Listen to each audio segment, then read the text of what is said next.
सुखी जीवन का रहस्य। एक महान संत हुआ करते थे जो अपना स्वयं का आश्रम बनाना चाहते थे, जिसके लिए वो कई लोगों से मुलाकात करते थे। एक जगह से दूसरी जगह यात्रा के लिए जाना पड़ता था।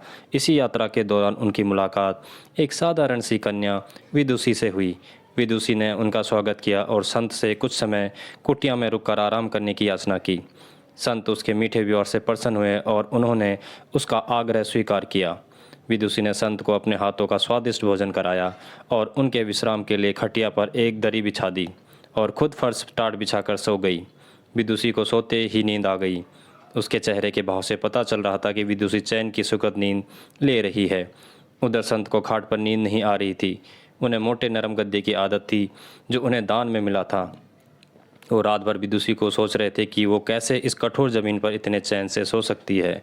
दूसरे दिन सवेरा होते ही संत ने विदुषी से पूछा कि तुम कैसे इस कठोर धरा पर इतने चैन से सो रही थी। तब उसने बड़ी सरलता से उत्तर दिया, हे गुरुदेव, मेरे लिए मेरी ये छोटी सी कुटिया एक महल के समान ही भव्य है। इसमें मेरे श्रम की महक है।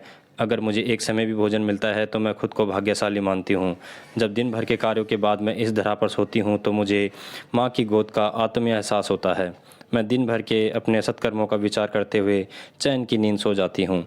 मुझे एहसास भी नहीं होता कि मैं इस कठोर धरा पर हूँ। यह सब सुनकर संत जाने लगे। तब विदुषी ने पूछा, हे गुरुवर, क्या मैं भी आपके साथ आश्रम के लिए धन एकत्र करने चल सकती हूँ। तब संत ने विनम्रता से उत्तर दिया, बालिका, तुमने जो मुझे आज ज्ञान दिया है उससे मुझे पता चल गया कि चित्त का सुख कहाँ है। अब मुझे किसी आश्रम की इच्छा नहीं रह गई।